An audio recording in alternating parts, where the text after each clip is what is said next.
Thanks. A flood of reaction in social media to the president's fall. Clay Travis calls it elder abuse, adding he isn't well.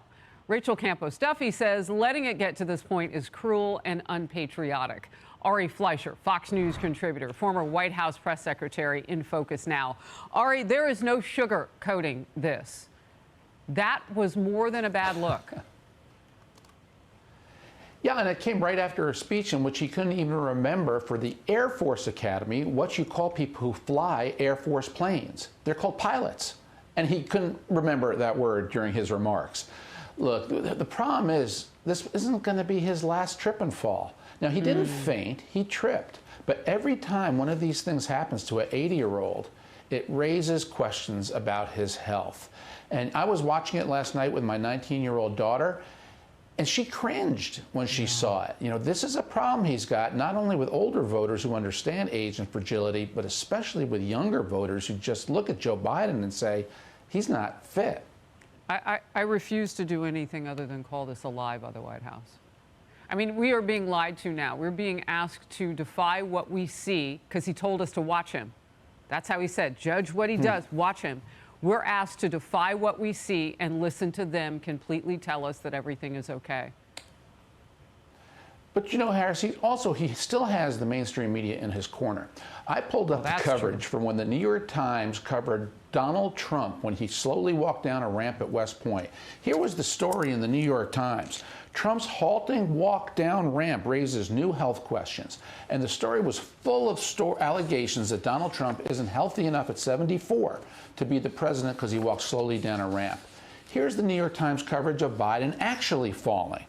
Biden falls on stage at Air Force commencement. A White House official said President Biden was totally fine. What's the New York Times do when Biden falls? They just go right for White House spin. What do they do when Donald Trump doesn't fall? They say it raises questions about Trump's health. And by the way, in that New York Times story today about Biden falling, they again raised the issue of Donald Trump walking slowly down a ramp after his speech at West Point. The media's in the tank. And when you watch the video, it's easy to see why people have lost trust in the American media. Well, and on the heels of that, I often say that the legacy media, you know, they are quick and ready to rescue him. Let's take a look at this. Yes. He was able to get back up and was seen interacting with the crowd shortly after that fall. But given voters' concerns about the president's age, this is an image that his critics are already capitalizing on and pouncing on. Donald Trump was quick to weigh in on this. But, David, the bottom line tonight, the White House says the president simply tripped and he is doing well. Actually, that's not even true, because the president says that he got sandbagged, that it wasn't him, it was something else. She didn't get her story right there. Poll after poll is showing even Democratic voters, and this is what counts, have serious concerns. This recent survey shows 41% of them believe the president is simply too old for a second term. And Fox polling shows a majority of Democratic primary voters want somebody else as their party nominee. I call it ABB, anybody but Biden. Ari. Yeah, it's really a fascinating development because in a vacuum, the Democrats would never nominate Joe Biden again. But since Joe Biden said he's running, the Democrats don't have a choice. I think it's a fascinating election cycle, Harris. I mean, I just think there are going to be so many questions thrown at us and so many big things that we didn't see coming. One of them will be, does Joe Biden actually make it to the finish line? Will he decide to run, or will he pull off a LBJ and announce his withdrawal at a later date? It's just one of those election cycles where we don't know what the future holds, and Biden running remains up in the air question. Well, I would argue we're not in a vacuum. I mean, Senator Manchin of West Virginia, we don't know how he would do among Democrats because he's kind of waffled in certain areas of his politics, right here on this program even. But they're not in a vacuum. That's not where America is right now. There are other people who want to run. This is a man whose ego won't even allow him, at least that's what it looks like since they won't say it's his age, to debate the two people that have nearly a third of the support at this point. I mean, whether he thinks they're legitimate or not. This is a man who has created a vacuum, if you want to say we're in one, but it's fake.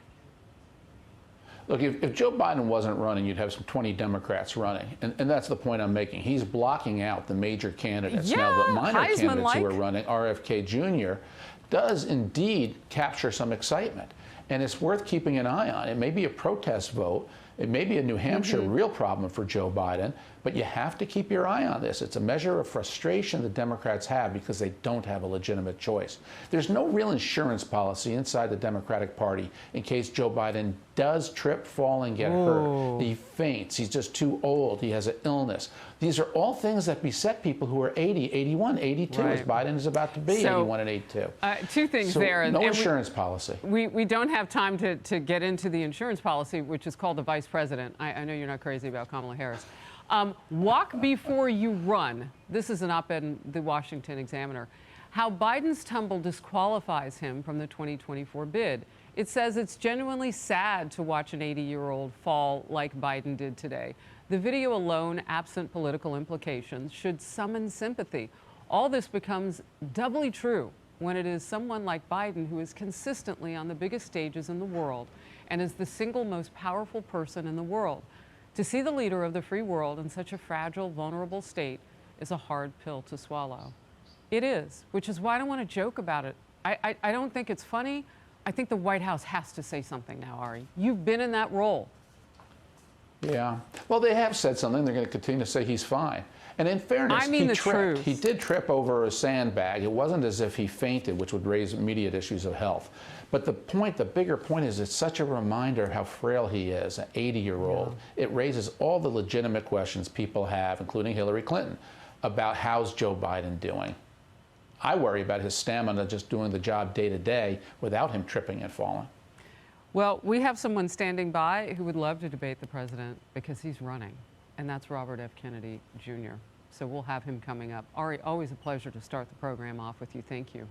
Hey everyone, I'm Emily Campagno. Catch me and my co-hosts Harris Faulkner and Kaylee McEnany on Outnumbered every weekday at 12 p.m. Eastern, or set your DVR. Also, don't forget to subscribe to the Fox News YouTube page for daily highlights.